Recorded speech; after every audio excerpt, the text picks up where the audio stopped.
So hello guys, welcome back to our channel. Telangana రైతులందరికీ నమస్కారములు.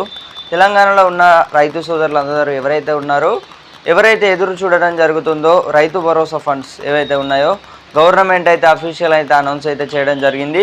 మనకు ఏ రోజున డబ్బులు అనేవి విడుదల కానున్నాయి, అలాగే ఎన్ని ఎకరాల వారికి డబ్బులు అయితే పడబోతున్నాయి అనే పూర్తి సమాచారం అయితే, మెరుగైన సమాచారం అయితే ఇప్పుడైతే మీకైతే లభిస్తాను. మనకు ఎప్పుడు డబ్బులు పడుతున్నాయి అని అయితే అఫీషియల్గా న్యూస్ అయితే రావడం జరిగింది. మనకు పండుగ నేపథ్యంలో ఏదైతే మీరు వింటున్న నిజమే, దసరా పండుగ రోజే 12వ తారీఖు మధ్యాహ్నం 12 గంటల నుండి 7 గంటల అంటే సాయంత్రం 7 గంటల వరకు. సో ఇదేనమాట మనకు ఎప్పుడు డబ్బులు పడుతున్నాయి అనేది చూసుకున్నట్టయితే, దసరా పండుగ రోజు మధ్యాహ్నం 12 గంటల నుండి 7 గంటల వరకు, సాయంత్రం 7 గంటల వరకు అయితే రైతు భరోసా ఫండ్స్ అయితే రిలీజ్ చేయనున్నది ప్రభుత్వం. వచ్చేసి 1, 2, 3, 4, 6, 10 ఎకరాల వారికి అయితే ఎవరైతే గల రైతు సోదరులు ఉన్నారో, రైతు భరోసా కోసం ఎదురు చూస్తున్నారో రైతుల ఖాతాలో ఆ రోజే డబ్బులు అయితే పడతాయి. ప్రభుత్వం అయితే మనకైతే నిధులైతే విడుదల చేయడం జరుగుతుందన్నమాట.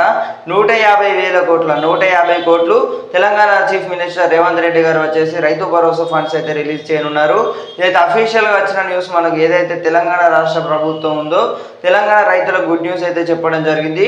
అతి త్వరలోనే మనకి ఎవరైతే కౌలు రైతులకు కూడా ఎకరాకు 12,000 రూపాయల చొప్పున అయితే అందిస్తామని అయితే చెప్పడం జరిగిందన్నమాట. ఈ గుడ్ న్యూస్ ఏదైతే ఉందో, మీ రైతు సోదరులు ఎవరైతే రైతు సోదరులు సాగు చేస్తున్నారో, సాగు చేస్తున్న ప్రతి ఒక్క రైతుకు రైతు భరోసా అందిస్తామని అయితే సీఎం రేవంత్ రెడ్డి గారు అయితే మరోసారి అయితే సమీక్షను అయితే పెట్టడం జరిగిందన్నమాట.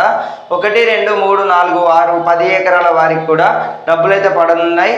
రైతు భరోసా ఫండ్స్ ఏవైతే ఉన్నాయో తెలంగాణ రాష్ట్ర ఏదైతే ఉందో మనకు అఫీషియల్గానైతే నిన్న సమీక్షలో వచ్చేసి రైతు భరోసా ఫండ్స్ మరలా దసరా పండుగకే అంటూ ప్రెస్ నోట్ కూడా రిలీజ్ చేయడం జరిగింది. కాబట్టి రైతులకు ఎంతో ఆశగా ఎదురు చూస్తున్న పథకం రైతు భరోసా పథకం. పెట్టుబడి సాయం కింద ఏవైతే డబ్బులు ఇస్తున్నారో, ఏదైతే 7,500 రూపాయలు 2 విడతల వారీగా, ఏదైతే యాసంగి సీజన్ కలిపి అలాగే వానకాలం సీజన్ కలిపి 15,000 రూపాయలు, 2 సీజన్లు కలిపి అయితే 15,000 రూపాయలు అయితే రైతుల ఖాతాలో జమ చేయనున్నారన్నమాట. వానాకాలం సీజన్ అయితే ఎండ కావాల్సి వచ్చింది. ఇంకా రైతు భరోసా ఫండ్స్ అయితే కొంచెం ఆలస్యమైన కూడా రైతుల ఖాతాలో డబ్బులు అయితే పడడం జరుగుతుంది. ఎవరు కూడా కంగారు పడవలసిన అవసరం లేదు. రైతులు ఎంతో ఆశగా ఎదురు చూస్తున్న పథకం రైతు భరోసా పథకం ఏదైతే ఉందో, ఈ మనకు అక్టోబర్ 12వ తేదీన ఖచ్చితంగానైతే అక్టోబర్ 12వ తేదీన చూసుకున్నట్టయితే 1, 2, 3, 4, 6, 10 ఎకరాల వారికి ఎవరైతే ఉన్నారో పండుగ నేపథ్యంలో, పండుగ సందర్భంగా ప్రభుత్వం అయితే నిధులైతే ఫండ్స్ అయితే రిలీజ్ చేయనున్నది. ఇది సంగతి అన్నమాట. ఛానల్ ఎవరైతే కొత్తగా చూస్తున్నారో వెంటనే సబ్స్క్రైబ్ అయితే చేసుకోండి. Thank you guys, thanks for watching. అలాగే మీ ఏదైతే వాట్సాప్ గ్రూపులలో రైతు సోదరులు ఎవరైతే ఉన్నారో అందరికైతే షేర్ చేయండి. నేను ఇక ఉంటాను. లైక్ అయితే చేయండి వీడియోని వచ్చేసి ఖచ్చితంగా వచ్చేసి అయితే.